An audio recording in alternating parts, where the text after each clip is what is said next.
Hello everyone, कैसे हैं आप लोग। आई होप कि आप लोग अच्छे होंगे और स्वस्थ होंगे। दोस्तों आज है 2 अक्टूबर। आज गांधी जयंती की आप सभी को हार्दिक शुभकामनाएं। दोस्तों आज हम लोग महात्मा गांधी जी के बारे में विस्तृत जानकारी करेंगे। जो इम्पोर्टेंट फैक्ट है आज उन लोगों को हम सीखेंगे। देखिए दोस्तों, सबसे पहले बिना समय गंवाए हम लोग टॉपिक पे आते हैं। देखिए दोस्तों, सबसे पहले महात्मा गांधी जी को का जन्म 2 अक्टूबर 1869 में गुजरात के पोरबंदर नामक ग्राम में हुआ था। इनका पूरा नाम मोहनदास करमचंद गांधी था। दोस्तों इनके पिताजी का नाम करमचंद गांधी था। दोस्तों इनकी माताजी का नाम पुतलीबाई गांधी था। दोस्तों माताजी इनकी जो थी बहुत ही धार्मिक और शांत स्वभाव की थी। इस प्रकार उनका जो पुत्र था गांधी जी यानी महात्मा गांधी जी थे, उनको माताजी को पूरा स्वभाव था उनका। दोस्तों पत्नी कौन थी उसकी? कस्तूरबा गांधी। दोस्तों महात्मा की उपाधि हम लोग जानते हैं, महात्मा महात्मा कहते हैं। ये महात्मा की उपाधि दोस्तों किसने दी थी? सबसे पहले दोस्तों महात्मा की उपाधि गुरु रविंद्रनाथ टैगोर द्वारा दी गई थी। उसके बाद गुरु दोस्तों इनके राजनीतिक गुरु थे जो महात्मा गांधी जी के, वो गोपाल कृष्ण गोखले जी थे।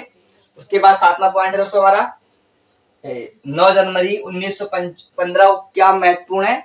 दोस्तों ये 9 जनवरी 1915 को इसलिए महत्वपूर्ण है क्योंकि दक्षिण अफ्रीका से महात्मा गांधी जब वापस आए थे उस दिन हम लोग प्रवासी भारतीय दिवस मनाते हैं। दोस्तों इसलिए हमारा 9 जनवरी 1915 को महत्वपूर्ण दिवस के रूप में आते हैं।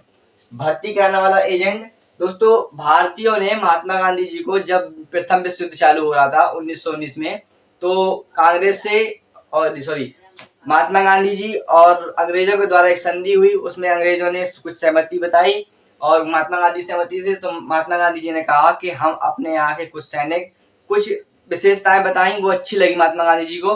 तो गांधी जी ने कहा कि हम लोग अपने सैनिकों को वहां पे भेजेंगे। तो अब महात्मा गांधी जी ने जो नए नए युवा थे उन्हें प्रेरित किया और फौज में भर्ती करवाने के लिए कहा। इसलिए भारतीयों ने कहा कि महात्मा गांधी जी तो भर्ती कराने वाले एक एजेंट है। तो दोस्तों हमारा 8वां पॉइंट कंप्लीट हुआ। 9वां दोस्तों 1917 का महत्वपूर्ण है चंपारण सत्याग्रह। दोस्तों नील की खेती आपने सुना होगा। चंपारण सत्याग्रह मतलब नील की खेती। क्या होता है दोस्तों, पहले 15% यानी 3/20 इतने परसेंट दोस्तों हम लोगों को खेती करना पड़ती थी। अंग्रेजों ने क्या किया कि जब खेती की मांग हो गई यूरोप देश में, कंट्री में, तो नील की खेती की मांग हो गई, तो अंग्रेजों ने कहा हमारे देश के किसानों को कि आप लोग 15% यानी पूरी कृषि में 15% खेती का उपयोग करेंगे। दोस्तों नील की खेती करना में क्या प्रॉब्लम थी?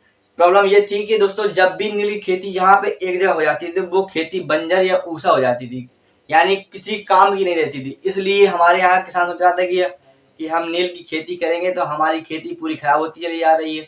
इसलिए नील के चंपारण 1917 में विद्रोह किया गया। देखिए दोस्तों 1919 और 1922 का महत्वपूर्ण है। गांधी जी के द्वारा खिलाफत आंदोलन चलाया गया और दोस्तों 1920 से 1922 असहयोग आंदोलन चलाया गया गांधी जी के द्वारा। दोस्तों उसके बाद 5 फरवरी 1922 आप लोगों को ये बहुत महत्वपूर्ण होगा कि 5 फरवरी 1922 को क्या हुआ था। दोस्तों उत्तर प्रदेश में एक गोरखपुर जिला है, गोरखपुर में एक थाना था दोस्तों, वहां पे एक संशोधन पार्टी हो रही थी। पार्टी बैठे हुए थे वहां पे, काफी लोग मीटिंग लगाए हुए थे। तो उन लोगों ने दोस्तों सब थाने वाले अपने जाके थाने में जब चले गए जब, तो उन लोगों को पूरे थाने को बंद करके 21 सिपाही प्लस एक थानेदार को भारतीयों ने आग लगा दी, जिनसे उनको जिंदा जलकर मौत हो गई। दोस्तों 5 फरवरी 1922 को चोरी चोरी कांड उसको बोलते हैं दोस्तों। सिपाही जला दिया गया, असहयोग आंदोलन वापस ले लिया गया। दोस्तों 11 फरवरी 1922 को महात्मा गांधी ने आग्रह द्वारा यानी अतिशोक के द्वारा ये आंदोलन वापस ले लिया, कहा कि हमें असहयोग आंदोलन मैं समाप्त करता हूँ।